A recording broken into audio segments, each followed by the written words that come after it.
Eluru town automobile mechanic association committee సభ్యులు Autonagar association office నందు విలేకరుల సమావేశం నిర్వహించారు. ఈ సందర్భంగా అసోసియేషన్ అధ్యక్షులు అరుణ తార నాగేశ్వరరావు మాట్లాడారు. కొంతమంది కుట్రపూరితంగా దురుద్దేశంగా అసోసియేషన్ పై తప్పుడు ఆరోపణలు చేస్తున్నారని మండిపడ్డారు.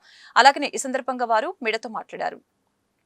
ఆటోనగర్లో గత కొంతకాలంగా దొంగతనాలు జరుగుతున్నాయని, ఒక దొంగతనంలో మరకాల దినేష్ అనే వ్యక్తి దొంగలించిన వస్తువులతో పట్టుపడగా అతని తండ్రి మరకాల మురళి అసోసియేషన్ ఆశ్రయించి తన కొడుకు తాగిన మైకంలో తప్పు చేశాడని, తనని క్షమించి వదిలివేయాలని, అతన్ని పోలీసులకి అప్పగిస్తే తన పరువు తన కుటుంబం పరువు పోతుందని తెలిపారు. తాను చెల్లిస్తానని ప్రాధేయపడటంతో వస్తువుల యజమానులతో మాట్లాడి వారిని ఒప్పించి దినేష్ పై పోలీసు కేసు లేకుండా మరకాల మురళికి సహాయం చేశామని గుర్తు చేశారు.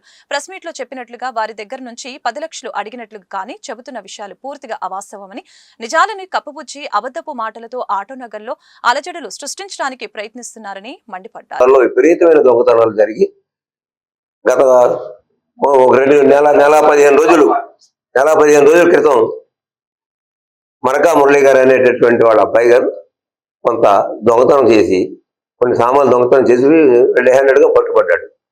ఆ పట్టుబడ్డ తర్వాత అతను పోలీస్ స్టేషన్ పంపించాం.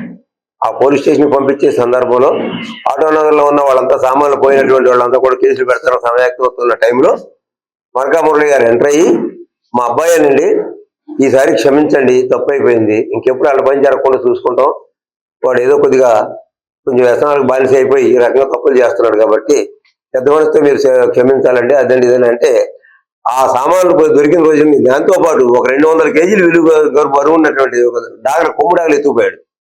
ఆ డౌన్ 25,000 రూపాయలు ఖరీదు పాతదుకుంటే దాన్ని 15,000 రూపాయలకు సెటిల్ చేసి ఈ మరకా మురళి గారు అన్నయ్యనే తీసుకెళ్లి స్వయంగా ఆయనకి అందజేశారు. ఆ టైంలో మేమందరం కలిసి, బాబు మన మెంబర్ గారు అవడం వల్ల మరకా మురళి గారు ఈ ఒక్కసారికి మీరు కేసులు పెట్టి ఇవన్నీ కూడా అతనే బనాయించి ఇప్పుడు చాలా ప్రమాదాలు పడిపోతాడని ఆయన ప్రాధాయపడుతున్నారు కనుక ఈసారికి అవన్నీ ఆఫ్ చేయండి, మరోసారి పొరపాటు జరగకుండా చూసుకుంటాను హామీ ఇస్తున్నారు కాబట్టి అట్లా సరిపెట్టాం. తర్వాత మళ్ళీ కొంతకాలం 2 నెలలు 15 రోజులు 2 నెలలు 15 రోజులు గ్యాప్ వచ్చింది. మళ్ళీ అతను దొంగతనం చేస్తూ పట్టుబడ్డాడు. ఆ పట్టుబడ్డ వాళ్ళు ఎవరో ట్యాంక్ లారీ వాళ్ళకి ఎవరికో ఒక యజమానికి ఎవరికో పట్టుబడ్డాడు. అది మా అసోసియేషన్ కానీ మాకు కానీ తెలియదు. మాకు వాళ్ళ పట్టుబడ్డ తర్వాత గంటన్నర తర్వాత నాకు ఫోన్ చేశారు. నేను అక్కడికి వెళ్ళడం జరిగింది. వెళ్ళిన తర్వాత కుర్రోడిని వాళ్ళు మందలించే ప్రయత్నం నేను వెళ్ళి అడ్డంబడి కుర్రోడిని కొట్టడం చేయమకుండా లాగండి అని చెప్పి మురళి గారు వచ్చి, మురళి గారు నేను అయ్యా మేము ఏదో మాట్లాడుకుంటామండి, మేము చేసుకుంటామండి అని ప్రాధాయపడుతున్నారు. ఈ లోపల సరే ఏది ఏమైనప్పటికీ కూడా మీరు ఈ దొంగతనం జరిగింది కాబట్టి చాలా ఇబ్బంది జరుగుతుంది కాబట్టి నీకు తెలిస్తే ఇంకెవరైనా ఉంటే చెప్పు, ఇందులో వాళ్ళు పట్టుకునే ప్రయత్నం చేస్తాం కాబట్టి ప్రతిరోజు ఈ ఇబ్బందులు పడలేకపోతాం అన్న ఆ కుర్రోడు నేను ఒక్కనే ఉన్నాను అని చెప్పాడు. సరే సాయంత్రం మాట్లాడుకుందాం, నాకు కొద్దిగా నీరసం ఉంది, పోరానికి వెళ్తున్నానని చెప్పి నేను వెళ్ళిపోయాను. ఆ వెళ్ళిపోయిన ఇచ్చి 4:30-5 గంటలకు వచ్చేప్పటికి కుర్రోడికి ముఖం నిండా గొడ్డలు చుట్టేస్తున్నాయి. ఏంటయ్యా గొడ్డలు చుట్టం ఏంటని అడిగితే, మీరు వెళ్ళిన తర్వాత మా అన్నయ్య గారు మా పెద్ద అన్నయ్య గారును మా నాన్నగారు కలిసి నన్ను ఈ చెప్పుకాలతో కొట్టారండి కోపంతో అని అడిగితే ఆ పెద్ద అబ్బాయిని కూడా నేను అడిగాను, మీరేమయ్యా కుర్రోడు పట్టుకొని అందరూ జనమంతా చూస్తాడు అలా కొట్టారంటే ఏంటని చెప్పానంటే, కోపం ఆపుకోలేక మా పరువు మా గౌరవం అంతా పాడు చేస్తాడు ఇడు అని మేము కొట్టేసామండి, అది మరి ఏం చేయం అని చెప్పి అతను కొట్టినట్టు ఒప్పుకున్నాడు నా దగ్గర. అది జరిగిందా సరే అయిపోయింది సాయంత్రం కూర్చొని మాట్లాడుకుందాం అని అన్నారు. అలాగన్నారు. అతను సామాన్లు ఎత్తుకెళ్ళేటప్పుడు కారుని కూడా ఫోటో తీయడం జరిగింది. ఆ కారులో వేసుకెళ్ళాడు సామాన్లు. ఆ కారు ఫోటో కూడా మన దగ్గర ఉంటే, ఆ తాళాలు కూడా మన దగ్గరే ఉంటే అవి వచ్చి మురళి గారు అబ్బాయి ప్రాధాయపడుతుంటే, సరే మనోళ్ళే కదా ఇప్పుడు బయట వాళ్ళు ఎవరు లేరు, సరే తప్పు అయిపోయిందని ఎన్నోసార్లు చెప్తున్నాడు కదా, జరిగిపోయిందని అన్నమాట.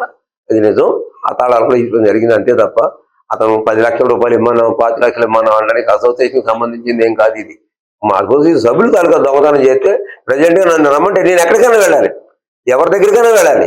అంతేగాని నేను వస్తే నువ్వు నా పేరు రాస్తానంటే నీకు చాలా చెల్లుబాటు అవుతుందంటే నీ అమాయకత్వం నీ అజ్ఞానానికి నాకు చాలా బాధ కలుగుతుంది. ఎందుకంటే పోలీసు వారు ఉన్నారు, ప్రభుత్వ యంత్రాంగం ఉంది, వాళ్ళంతా కూడా ఎంక్వైరీ చేస్తారు, ఎంక్వైరీ నిజాలని నీకు తెలుస్తారు, అందులో ఎటువంటి అనుమానం లేదు. వాళ్ళతో మాకు కూడా పోలీసు యంత్రాంగం మీద ప్రభుత్వం మీద విపరీతమైన నమ్మకం ఉంది, కోర్టుల మీద వాటి మీద కూడా అదంతా కూడా చట్టబద్ధంగా జరుగుతుంది. దాన్ని ఇప్పుడు ఒక్క మార్గంలో నడిపించి మసిపూసి మారేడుకి చేయాలనుకోవడం అనేది పొరపాటు. గతంలో అధికారం కోల్పోయినటువంటి వాళ్ళు ఆడిస్తున్న డ్రామాలో మీరు కూడా పావులుగా తయారయ్యి వాడు చెప్పినట్టు ఇక్కడ ఆట ఆడి ఈ అసోసియేషన్ తాలూకా ప్రతిష్టకి భంగం కలిగేట ప్రయత్నం చేస్తారని బాధ తప్ప ఇందులో మేమేం నేరం చేయలేదు, మాకు ఎటువంటి భయం లేదు, మాకు ఎటువంటి ఆందోళన లేదు. ఎందుకంటే జనం మధ్యం జరిగింది కాబట్టి ఇప్పుడు సుమారు 60-70 మంది చెప్పడానికి సాక్షులు రెడీగా ఉన్నారు. వాళ్ళు ఎక్కడ రమ్మంటే అక్కడికి వస్తారు. కాబట్టి ఇటువంటి పిచ్చి ప్రయత్నాలు మానుకొని అందరం కలిసికట్టుగా ఈ ఆటో నగర్ ముందుకు తీసుకెళ్లి దీని ప్రతిష్టం ఇంకా గౌరవం పెంచేటట్టుగా ఆలోచించాలి. కానీ ఓడిపోయిన వాళ్ళు ఎవరో ఏదో చెప్పారు, అధికారం కోల్పోయిన వాళ్ళు చెప్పారు కాబట్టి ఇది మంచి అలవాటు కాదు, మానుకుంటే మంచిదని నా హితం.